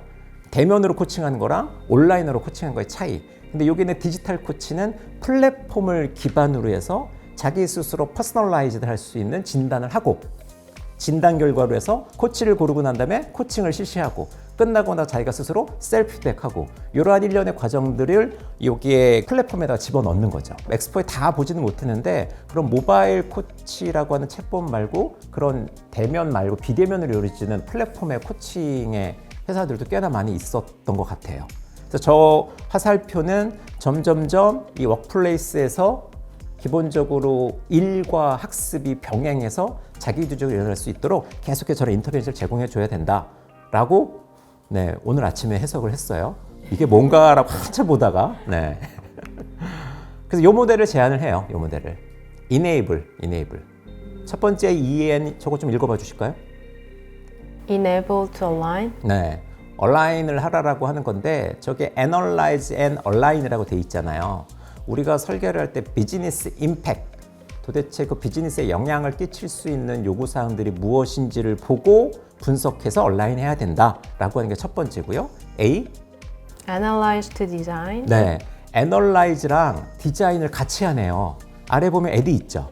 에디의 애널라이즈랑 디자인은 선형적인 모델이라고 해서 보통 트레이닝은 처음에 분석하고 분석했더니 아 이렇게 설계하면 되겠네. 설계 끝나면 이렇게 개발하자라고 순서대로 보통 한단 말이죠. 그런데 그게 아니라 여기에는 분석과 설계를 동시에 simultaneously 동시다발적으로 맞지? Simultaneously. simultaneously라도 해. 그 사전 찾아봐. 그런 동시다발적으로 분석과 설계가 왔다리 갔다리 계속 이루어진다는 거예요. 그래서 A와 D가 같이 들어가 있죠. B 읽어보면 Build to implement. implement, 실행하는 거잖아요. 그 다음이 L이 Leverage to sustain. 지속적으로 할 수 있게 수정해 나가자라는 건데 B 아래 보시면 어떻게 되어 있어요? 디벨로퍼가 임플리먼트가 같이 있죠. 그러면 A에서는 분석과 설계를 같이, 여기 있는 B에서는 개발과 실행을 같이. 개발하면서 계속 우리 실행하고 가가지고 조금 안 좋으면 파일럿 해가지고 계속 수정해 나가고 계속 왔다 갔다 하잖아요.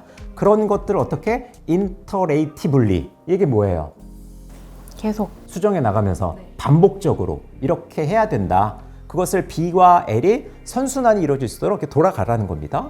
맨 마지막 E는 evaluate이잖아요. 우리 에디에서 evaluate은 보통 커커패트릭이 이야기하는 4단계 모형으로 만족도 조사하고 거기에서 뭐 시험을 보고 세 번째 현업 적용도 보고 그다음에 ROI 체크하고 이런 것들을 하는데 여기에서는 evaluate은 화살표로 쭉 가보세요. 맨 앞으로 가서 저거를 다 끝나고 나서 비즈니스 임팩을 얼마나 가졌는지를 여기에서 다시 분석하고 얼라인. A라고 하는 것도 화살표가 들어갔잖아요. 제대로 분석하고 설계했는지에 대해서 점검하는 거가 맨 마지막에 이벨루에이트에서 해야 된다라는 걸로 이해를 하시면 될 것 같아요. 그래서 마지막으로 제가 드리고 싶은 말씀은 에디로 개발을 하든 이네이블을 개발을 하든 상관없이 여기 있는 것들의 진짜 단계별로 중요한 것들이 뭐냐, 왜 에디가 과거의 거고 요즘엔 새로운 것들을 도입한다 하느냐, 근데 나는 버릴 것과 새로 얻을 것에 대해서 개념은 알고 있느냐, 알고 우리가 써먹고 활용을 해야 되니까. 우리가 에디를 안 쓰는 것도 아니지만 쓰는 것도 아니에요. 에디를 알고 있기도 하지만 모르기도 해요. 그건 뭔 얘기냐? 우리 응용을 잘해요. 에디를 어쩌면 우리는 이네이블 형태로 했는지도 몰라요. 그런데 그거에 대한 어떤 개념적인 정의나 모델을 알고 응용하는 거랑 그냥 본인의 암묵지로 경험치로만 하기에는 시간이 꽤 오래 많이 걸려요. 노하우를 그걸 습득하기에는. 그래서 여기 있는 거를 우리 멤버들한테 좀 전달해보고 싶었던 이유는 새로운 모델이 어떤 팬시함도 있었지만 워크플로우 러닝이라고 하는 개념을 일단 알았으면 좋겠다. 우리가 할 수 있는 거는 일회성의 트레이닝 중심의 포멀 러닝으로만 국한하면 안 된다. 그리고 우리도 충분히 그들이 일터에서 학습과 일을 병행해서 할 수 있는 여러 가지 방법이나 어떤 전략들을 세워야 될 때다라고 생각이 들어서 이걸 좀 말씀을 드렸습니다. 교육 설계에서부터 평가까지 모두 다 그 비즈니스 목표와 되게 온라인을 처음부터 많이 해서 기획을 하고 평가를 한다는 생각을 했어요. 좋은 내용들을 교육하는 건 이제 필요 없다. 얘가 성과에 관련이 되어 있느냐. 그리고 우리 트랙 중에서 메저먼트 앤 이밸류에이션 트랙에도 뭐 3단계 모델, 뭐 2단계 모델, 그러니까 커크패트릭도 버릴 게 아니에요. 되게 오래됐지만 커크패트릭을 기본으로 이거의 한계점을 얘기하고 그래서 이렇게 디얼을 해야 된다. 에디가 이 모양 이 꼴이니 그래서 이걸 극복하고 이렇게 해야 된다. 어떻게 보면 걔로부터 출발이 돼요. 근데 걔를 잘 몰라. 그럼 안 되는 거예요. 걔가 이런 한계점이 있으니까 어떻게 얘를 개선해 나가야 된다는 걸 알면 좋겠다라는 바람으로 말씀을 좀 드렸습니다.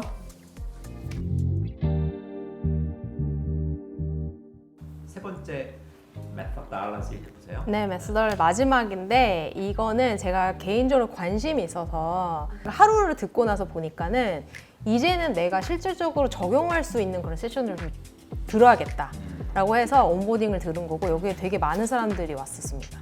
여기는 GP 스트래티지라는 그런 회사의 부대표인가 이랬던 것 같아요. 그 사람이 이제 와가지고 자기가 온보딩 교육을 설계한 그런 사례들이랑 무엇을 중요하게 보고 설계해야 되는지 그런 것들을 이제 얘기를 했어요. 거의 한 뭐 20년 정도를 온보딩 교육을 만드는데 경험이 있다라고 이야기를 하면서 여러 가지 이제 온보딩 프로그램을 만들었는데 가장 기억에 남는 건 런던 올림픽. 이 사람 영국 사람이에요. 한 5만 명이 넘는 자원봉사자가 왔어요. 그 사람들을 올림픽에 온보딩하는 프로그램인 거예요. 그걸 설계를 했고 자기는 굉장히 재밌었다라고 하면서 본인이 생각할 때는 그 온보딩 교육을 설계할 때는 어떤 컨텐츠적인 그걸 보는 게 아니라 그 사람의 경험, 아주 멋진 경험을 그 프로그램 안에서 선사해 준다라고 하면서 그걸 중요하게 생각하고 그 관점을 두고 설계한다라고 이야기를 하더라고요. 이 회사를 잠깐 소개하는데 제가 이게 좋아가지고 가지고 왔어요. 우리도 변화와 성장을 이루는 곳이잖아요. 여기에서도 자기네도 회사가 3가지 펑션이 있다고 합니다. 컨설팅, 러닝 솔루션을 제공하는 거 하나랑 그다음에 이제 아까 말했던 그 이코시스템을 했을 때 여러 가지 툴이나 뭐 플랫폼이나 이런 것들 제공하는 그런 서비스를 제공하는데 그 중에서도 그것들을 3개를 다 하지만 가장 중요하게 생각하는 건 우리는 변화다. 그러니까 탤런트 트랜스포메이션을 하는데 이걸 굉장히 어트랙하고 디벨롭하고 인게이지하고 여러 가지 자기들만의 방법론을 가지고 하는 것이 우리의 어떤 목적이다라고 이야기를 하면서 러닝 익스피리언스가 너무 중요하고 지금은 기획을 하는 것이 컨텐츠를 기획하는 것이 아니라 경험을 기획해야 되는 경험 디자이너로서의 역할로 변화돼야 된다라는 것을 이야기를 하면서 이야기를 합니다. 좋은 온보딩 프로그램이 뭐냐를 얘기를 하는데 이 사람이 이제 온보딩 프로그램 전문가잖아요. 자기 클라이언트가 항상 와서 이야기를 한대요. 6개월에서 8개월이면 자기가 너무 마음에 들어 했던 그런 인재들이 다 나간다 그런다. 이게 왜 그러는지를 면밀하게 살펴봤는데 그 원인을 뭐라고 찾았냐면 이제 입사하고 나서 조직이 편안하게 느껴지지 않았다는 거예요. 자기가 필요한 것들을 바로 사용할 수 있고 뭐 어떻게 좀 해볼 수 있고 자기 역량을 발휘할 수 있도록 그렇게 갖춰지지도 않고 또 그 안에서 업무를 해 나갈 때 그 조직이 여전히 불편했다라는 거예요. 그래서 온보딩 프로그램은 사실 이런 편안한 경험, 조직에 자연스럽게 온보딩을 할 수 있는 그런 경험 자체를 프로그램 안에서 제공해 주는 것이 굉장히 중요하다. 하지만 놓치지 말아야 되는 거는 왼쪽에 있는 그 파란색 원에 있는 그 사람, 새롭게 고용된 그 사람을 여전히 우리는 하이 퍼포머로 만들기 위한 그런 목적 또한 가지고 있다. 경험만 디자인하는 것이 아니라 라는 것도 우리는 고민해야 된다라는 것을 이야기를 합니다. 그러면서 제가 이제 가장 재밌었던 것, What does great onboarding look like? 라는 질문을 던집니다. 그거를 헤드, 헐트, 핸드 아젠다로 이야기를 나눠요. 그 사람이 얘기를 할 때 헤드, 헐트, 핸드 맞죠? 이게 좋은 모델이래요. 교육을 만들 때. 이 3가지 아젠다를 가지고 옆에 사람이랑 계속 이야기를 나누겠어요.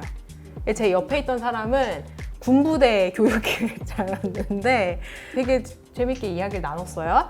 먼저 첫 번째 헤드예요. 좋은 온보딩 프로그램을 생각해 보세요. 좋은 온보딩 프로그램을 받으면 조직에 어떤 이점을 제공할까? 조직에는 뭘 줄 수 있나요? 내가 온보딩 대상자가 온보딩 교육을 받으면 네. 조직에 어떤 거를 네, 조직에 어떤 것을 제공할 수 있는지. 두 번째, 좋은 온보딩 프로그램을 내가 경험을 해요. 그러면 그때 그 신규 입사자는 어떤 감정을 느끼나요? 세 번째, 핸드예요. 실질적으로 그 프로그램에서 신규 입사자들한테 줄 수 있는 게 뭐냐? 라는 거를 이야기를 합니다. 세션에서 되게 좋은 키워드들이 많이 나왔어요.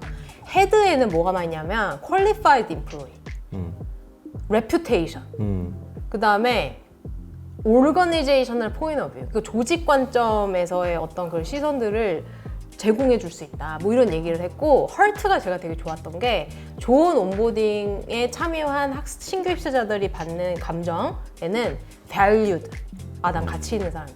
motivated, celebrated, prepared, excited, secure, grateful, proud, confident 뭐 이런 게 나왔어요. 근데 마지막에 핸드에는 되게 재밌었던 게 뭘 많이 주냐고 했을 때 네트워크를 많이 준다고 했어요. 네트워크랑 리소스. 그리고 또 하나가 컴퍼니 스웩, 그러니까 회사 부심. 아 그런 용어가 있어? 컴퍼니 수익이 네, 있어? 컴퍼니 스웩 얘기해서 되게 재밌었어요. 그래서 이런 것들 이야기를 거의 한 15분을 하면서 이 세 개 관점으로 온보딩을 기획해라 이렇게 얘기를 해요.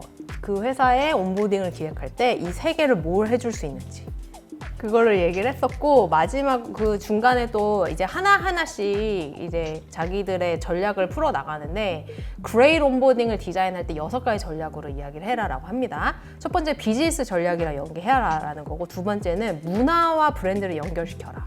그 안에서 자기 그 회사의 문화가 느껴질 수 있도록 해라. 그다음에 세 번째는 사람들이 미래에 했으면 하는 그런 행동 관점에서 프로그램을 온라인 시켜라. 그다음에 블렌드, 그 하이브리드 러닝 관점에서 계속 블렌디드 러닝을 넣고 재밌게 만들어라. 그다음에 이제 전의를 만들 것을 생각해라. 온보딩은. 그래서 처음부터 시작을 무엇을 할 수 있는지부터 이제 생각을 해서 계속 이것들이 이어져 나갈 수 있는 것들을 봐라. 6번째는 온라인 딜리버 서스테인을 어떻게 보시면 되냐면, 온라인은 처음에 딱 오잖아요. 그러면 되게 기대감을 가지고 온단 말이에요. 근데 그랬을 때 그 사람은 모든 것을 다 흡수할 수 있는 사람인 거예요. 근데 그 온라인의 단계에서 줘야 되는 모든 것들을 다 줘라. 흡수할 수 있는. 근데 그때 어떤 컨텐츠를 주는 것이 아니라 아까 말한 그 컴퍼니 스웩 같은 거 있죠. 웰커밍 어떤 기분들, 그런 것들을 많이 줄 수 있게. 근데 딜리버는 얘기하고자 하는 그런 컨텐츠나 메시지들, 서스테인은 그것들이 계속 이루어질 수 있도록, 유지가 될 수 있도록 이제 과정들을 설계해라 라고 하면서 하나씩 이야기를 합니다. 이 사람이 트위터에 온보딩 프로그램을 설계를 한 거예요. 여기에서 보시면은 윙스죠, 윙스. 팬데믹이 시작되고 나서 샌프란시스코로 다 못 모였대요. 그래서 나름의 이 의미를 가지고 있는 거예요. 트위터가 이제 새 이제 브랜드이기도 하니까 이 윙스로 하이브리드로 이제 온보딩 프로그램을 만들었는데, 다 같이 여기에 들어와서 우리 온보딩 하자라는 그런 메시지를 담기면서 이 트위터의 문화랑 브랜드를 녹이는 그런 과정들을 만들었다. 그러면서 굉장히 레고 가지고도 뭐 할 수 있게 하고 뭐 재밌게 만들었다. 그러면서 마지막에 랩업을 뭐로 하냐면 How do you feel about the Wings orientation experience? 이래요. 그러니까 어떤 느낌이 드냐라고 하면서 이 세션 서머리를 마무리를 하는 거죠. 그 다음에 아까 말했던 미래에 사람들이 했으면 하는 그런 행동들이랑 연계를 해라라고 할 때, 학습 안에서 기대하는 그러한 행동들도 포함이에요. 보시면 내가 온보딩 프로그램을 만드는데 이 사람들이 계속 호기심을 가지고 했으면 좋겠어 라는 걸 정하라는 거죠. 계속 이 사람들이 용기를 가졌으면 좋겠어. 계속 쉐어링을 했으면 좋겠어 라는 것들을 정해놓고, 이것이 미래에 우리 회사에서도 이런 행동들을 하는 사람들을 우리를 원해라는 걸 연계해서 과정을 만들어라 라는 거였어요. 그다음에 아까 말했던 마지막에 처음에 들어왔을 때 준비되어 있는 상태에서는 이 사람들이 정말 웰커밍을 할 수 있는 그런 것들을 주고, 또 컨텐츠를 딜리버리하고 유지보수를 계속하는 그런 모델들을 보여주면서 이걸 보여줘요. 보면 아까 그 온라인이 앞에 있는 부분이에요. 이런 것들을 해라. 그러니까 여정인 거죠. 그러니까 신규 입사자 들어와서 자기들이 갖게 되는 뭐 감정 곡선이 될 수도 있는 거고 그런 것에 맞춰서 이제 과정들을 설계해라라는 건데 오른쪽 하단에 보면 여러 가지 그 형식이 나오죠. PDF로 주는 거, 게임으로 주는 거, 퀴즈로 주는 거 목록화해서 이렇게 설계를 하는 것 자체가 되게 재밌었어요. 이렇게 해서 이제 이 과정들은 이 세션은 마무리가 됩니다.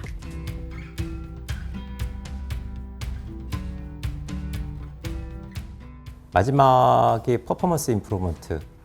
앞에서도 성과에 연계되는 설계가 돼야 되고 그런 여러 가지 전략들이 들어가야 된다. 뭐 이런 얘기는 계속 강조했었으니까 그거랑 이어서 요 내용 한 가지 우리 준비했나요? 네. 그거 설명을 해주실까요, 그러면? 네, 마지막이에요. 빠르게 변화하는 이 시대에 성과 향상을 하려면 성과를 계속 개선시키기 위해서 무엇을 해야 되냐라는 주제인 거고 여기에서는 재미있는 게 이런 이야기를 해요. 많은 변화가 있었고 하이브리드 워크가 시작되었고 라고 하면서 지금 현 시점에서 성과라는 것을 봤을 때는 번아웃에 대한 이슈가 많다라는 거예요. 많이 번아웃들을 겪는다. 변화에 따라가기 위해서 또 업무 방식이 바뀌었으니까 그거를 따라가는 거에 있어서 번아웃 스트레스가 굉장히 많다라는 이야기를 하면서 이 번아웃을 관리하는 것은 성과를 관리하는 것과 같다. 왜냐하면 이 성과를 만드는 데는 에너지가 필요하고 그 능력치가 필요한데 번아웃이 있다는 것은 그것이 소진된다는 것이기 때문에 이 사람들의 스트레스 관리와 번아웃에 먼저 초점을 맞춰서 관리해주는 것이 굉장히 중요하다라는 이야기를 해줘요. 그러면서 여러 가지 이제 4가지 전략을 이야기를 합니다. 이 성과 향상을 위해서. 첫 번째는 변화의 준비도를 높이라는 건데 여기에서 이야기하는 거는 리더 케어를 해라요.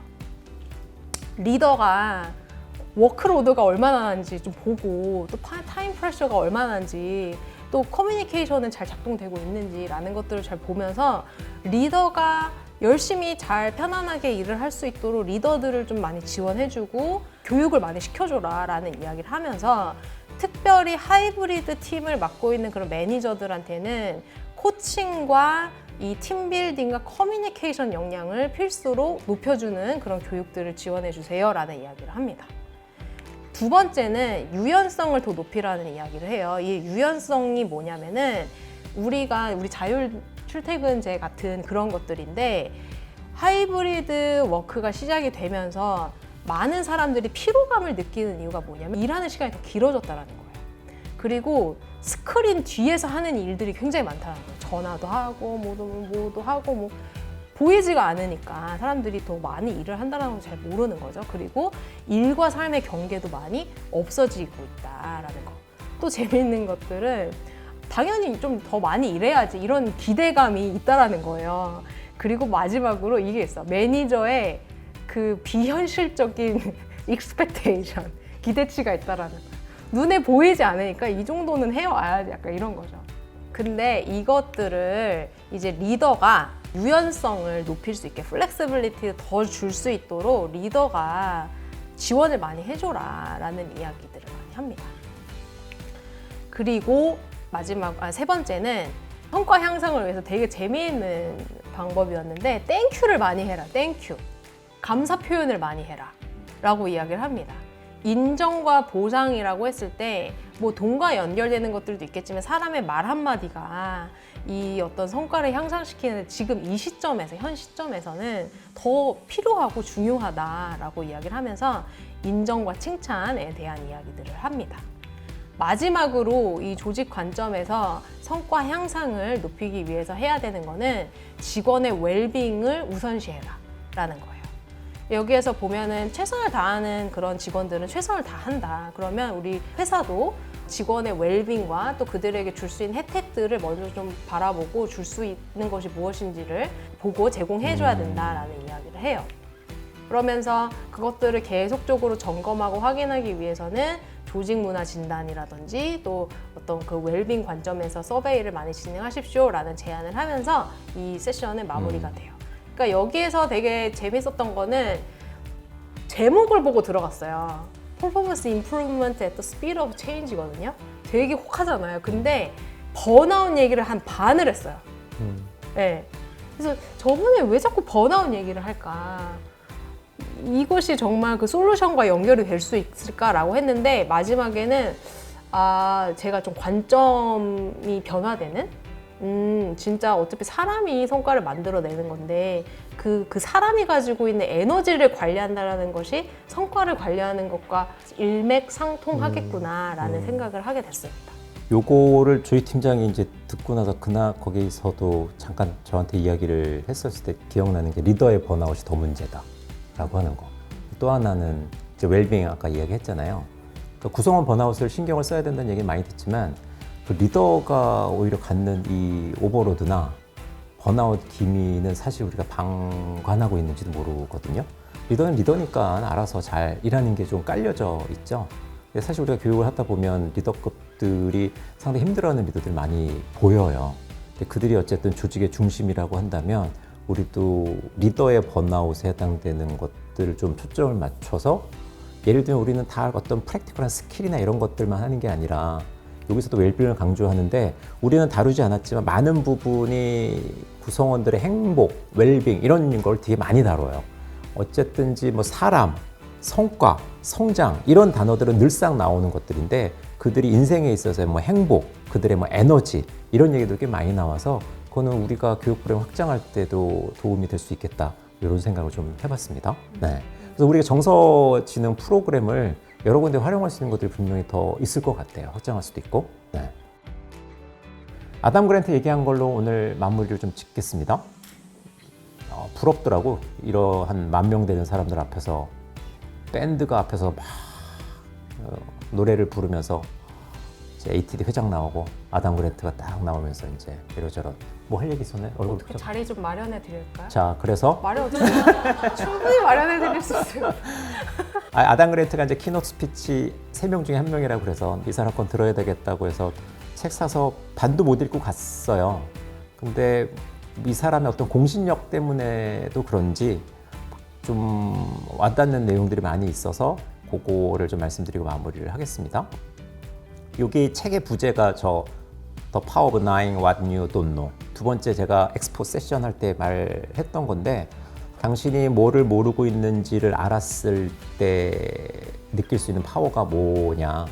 자기인식 얘기할 때 당신이 아는 거랑 당신이 모르는 것을 확실히 알고 있니? 그리고 내가 생각하는 거랑 다른 사람이 생각하는 갭이 있다는 걸 알고 있어?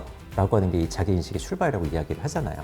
여기에서도 어쨌든 think again이 rethink 하라는 거잖아요. rethink. 다시 생각해. 다시 생각하려면 필요한 것들이 3가지로 딱 그냥 일목요연하게 실제 강연은 한 30분 남짓 했나? 그리고 자기들끼리 질의응답하고 뭐 이렇게 했어요. 첫 번째가 챌린지 네트워크를 구축해라예요. 챌린지 네트워크. 기브 앤 테이크라는 책도 여기 있는 아담 그랜트가 썼거든요. 저는 그건 못 읽어봤는데 내용들을 살펴보면 리더가 주변에 쉽게 얘기해서 간신 두지 말고 충신 둬라예요. 예스맨 두지 말고 쓴소리하는 사람을 두라는 거죠. 그게 disagreeable 기버예요. 당신한테 이러저러한 조언을 피드백을 계속 할 수 있는 사람을 찾아라. 우리 코처빌러티에서 이야기했던 것랑 연결이 되잖아요. 그냥 주변에 근데 agreeable taker 맞습니다는 두지 마라.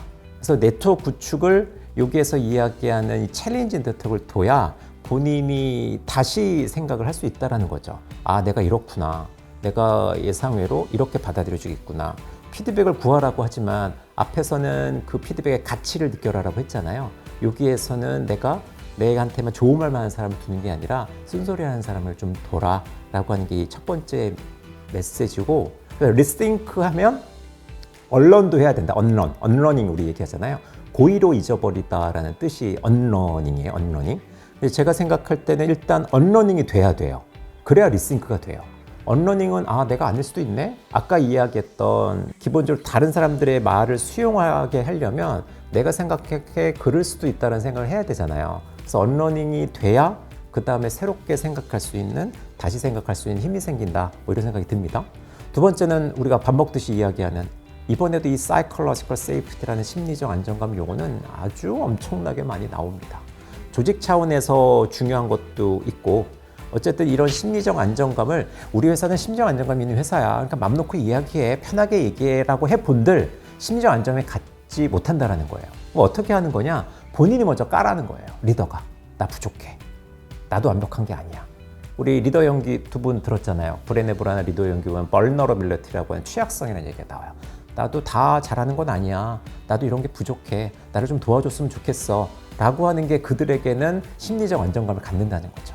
편안하게 해주는 게 심리적 안정감은 아니니까 서로 간에 그런 취약한 걸 오픈을 해야 실수를 하더라도 용인할 수 있는 문화가 생긴다 라고 하는 게 두 번째 얘기고, 마지막 세 번째는 rethink your mindset. 마인드셋 얘기도 앞에서 우리 코처빌리티의 성장 마인드셋 이야기 했잖아요. 나의 마인드셋이 항상 옳지 않아. 피드백도 받으려면 나도 항상 옳은 건 아니야. 나도 틀릴 수 있는 마인드를 가지라고 거기서도 이야기하듯이 여기서도 마찬가지 내가 얼마만큼 다른 사람들의 이야기를 수용할 수 있는 기본적인 자세가 코처블 리더가 될 수 있느냐. 구성원 또한 거기에서 이야기하는 코처빌리티가 이야기되듯이 이 손뼉을 마주쳐야 소리가 나듯이 리더든 구성원이든 여기서 이야기하는 세 가지를 같이 만들어 가야 된다라는 얘기를 많이 하는 것 같아요. 그래서 이게 뭐 맞아, 그렇지 라고 하는 당위론적인 얘기들이지만 뭐 아담 그랜트가 얘기해서 더 와닿기도 하고 다시 한번 저를 또 반성하게 되기도 하고 우리 이런 성찰을 통해서 좀 더 나아질 수 있는 것들을 할 수 있는 일이니까. 네. 이것으로 뭐하셔요 2탄 ATD 탐방에 대한 우리 3편 마무리하도록 하겠습니다. 후배님들 안녕히 계세요. 안녕히